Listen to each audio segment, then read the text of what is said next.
Udah seneng dapet gol tahu-tahu kena VAR. Udah seneng back timnas bikin pertahanan Indonesia biar nggak kejebolan, tahu-tahu kena VAR. VAR dan VAR jadi momok merugikan buat Indonesia di beberapa pertandingan Piala Asia AFC U23. Nah masalahnya nggak cuma di VAR aja, wasit tengahnya pun kadang labil banget kayak ABG yang lagi galau, gak objektif dan malah bikin curiga. Gimana nih kira-kira timnas kita bisa lolos gak ya kalau kecurangan terus-menerus terjadi?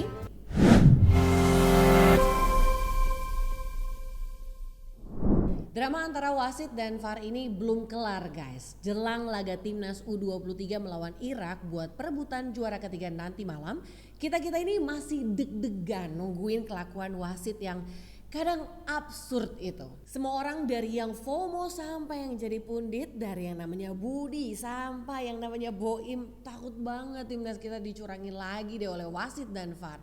Sampai sekarang pun AFC sebagai penyelenggara belum ngasih kejelasan yang mantap. Jadi ingat tragedi Indonesia di babak pertama versus Qatar di fase grup lalu. Indonesia kena hukuman penalti yang gak berarti karena Rizky Ridho dikira menghalangi pergerakan pemain Qatar yang lebih pendek dari dirinya. Akhirnya kita kena VAR dan dijebol 1-0. Wasit VAR yang saat itu bertugas yakni si Fakon Puudom nampaknya rada aneh dan subjektif ke tuan rumah. Wasit tengah sebagai pengadil di lapangan juga punya gestur dan keputusan yang aneh. Keduanya lalu kena geprek netizen Indonesia dan sosmed mereka berdua langsung dicari. Emang enak rasakan kekuatan negara pecinta bola nih bos. By the way kalian ikut ngegeprek misuh juga nggak ke wasit? Sayang seribu sayang walau udah digeprek netizen, PSSI sebagai federasi sepak bola kesayangan kita protes. Ternyata wasit-wasit konyol itu masih bertugas. Jelang King Indo lawan Sobat Faisal Irak di perebutan juara ketiga, si Fakon Puudom si wasit asal Thailand itu ternyata kepilih lagi jadi wasit VAR di ruangan yang dingin. Ini AFC emang kurang jeli atau gimana ya? Jelas-jelas si Fakon udah berkali-kali bikin banyak replay VAR yang merugikan Indonesia loh. Dia juga kelihatannya pun sentimen ke Indonesia dan wajib kita awasi, kritisi terus kinerjanya.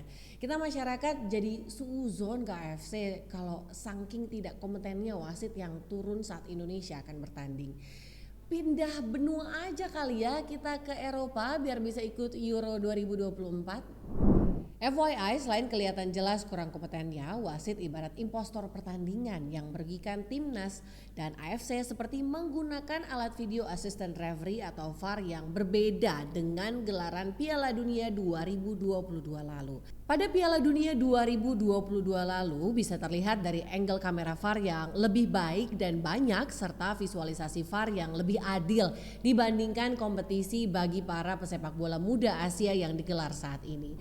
Kritik untuk penyelenggara yaitu AFC nih. Qatar udah pernah 2 kali jadi tuan rumah event sepak bola bergengsi. Tapi kok teknologi VAR yang digunakan di AFC U23 ini beda banget. Kenapa nggak pakai semi automated offside teknologi lagi? Lokasi, event dan jenis acaranya juga masih sama loh. Pantas aja jelang lawan Irak, Sinteyong kritik semoga AFC dan wasit di pertandingan malam ini pun punya sikap hormat di lapangan. Jangan sampai kayak pertandingan Indonesia versus Uzbekistan yang lalu deh. Lanjut kita kulitin lagi ya, kali ini wasit-wasit AFC yang bertindak tidak fair di olahraga yang seru ini. Seenggaknya biar masyarakat bisa cerah gitu apa aja kelakuan ajaib para wasit ini. Lanjut? Oke guys.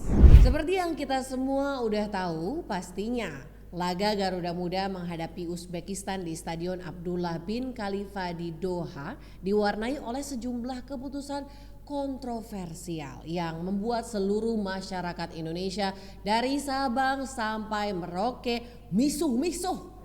Sumber muara dari kontroversi tersebut ya sang pengadil pertandingan yaitu Shen Yinhao. Keputusan wasit asal China tersebut menjadi sorotan publik lantaran beberapa kali keputusannya dianggap janggal bagi para pecinta bola tanah air.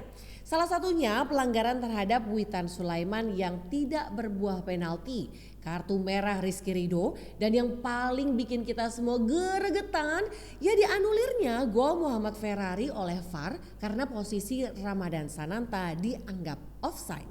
Yang bikin makin gregetannya lagi, banyak dari netizen yang merasa aneh karena wasit VAR tidak menarik garis lurus ketika melihat posisi dari Ramadan Sananta.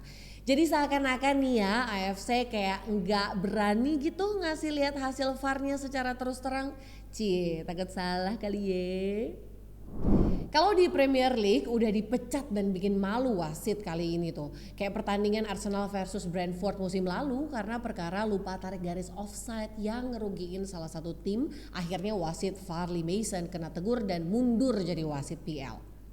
Selain perkara garis, offside Sananta itu angle-nya kamera VAR-nya juga aneh gile. Jelas-jelas bola udah ngangkat dan posisi Sananta itu jelas masih onside.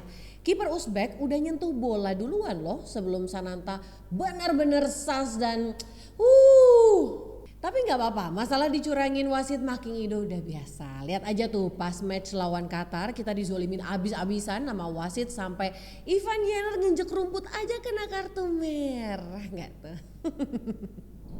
But wait, coach kesayangan kita Sintayong memang secara keras mengkritisi kinerja wasit yang memimpin pertandingan Indonesia versus Uzbekistan kemarin. Gak tanggung-tanggung, dia langsung protes ke AFC dan minta sang wasit kelahiran Shanghai tersebut ditendang dari sepak bola selama-lamanya. Tapi Coach STY ngeluarin statement itu bukan tanpa alasan kok. Dia juga pengen ngelihat sepak bola Asia makin maju. Jadi modelan wasit aneh kayak Shen Yinhao itu gak usah diajak-ajak lagi lah ya. Takutnya ngerusak olahraga yang kita cintai ini. Kurang pas rasanya kalau kita bahas sepak bola tapi gak dengerin juga nih pembahasan dari pengamat soal keputusan wasit yang bikin kita semua sebel itu. Komentar ini datang dari coach yang kita semua pasti udah tahu yaitu Coach Justin. Coach Justin bilang sangat disayangkan ketika review VAR saat menganulir gol Ferrari tidak diberi garis. Terus keputusan wasit soal kartu merah Rizky Ridho. Coach bilang wasit harus punya rasa keadilan bahwa ini ada unsur ketidaksengajaan dan wasit tetap memberikan kartu merah. Menurut gue ini tidak fair. Tapi emang iya sih wasit utama dan wasit VAR ini rada-rada sih. Dan ya balik lagi ini wasit VAR-nya wasit yang sama pas kita dirugiin lawan Qatar waktu itu. Anehnya AFC kayak gak ada wasit VAR lain aja sih. FYI wasit yang gak jelas ini bakalan jadi wasit VAR lagi di pertandingan perebutan juara 3 antara King Indo versus Bang Irak loh. Aduh.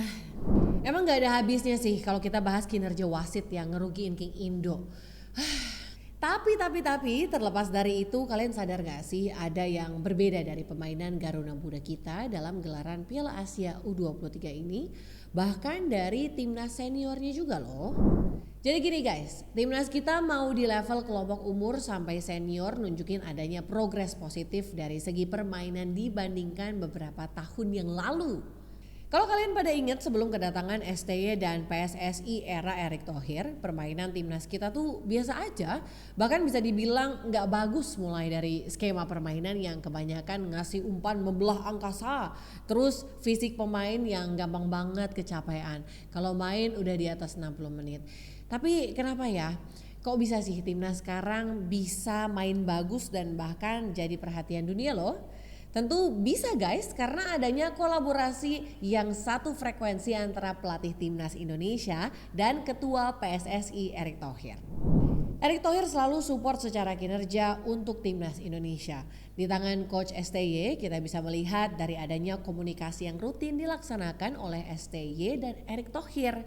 Bahkan pola pikir ET dan STY terbilang hampir sama dalam hal modernisasi sepak bola. Dikarenakan timnas era STY kerap kali menggunakan pemain keturunan ataupun bisa disebut diaspora. Dan Erick Thohir dapat meyakinkan pemain-pemain diaspora untuk mau bergabung bersama timnas Indonesia.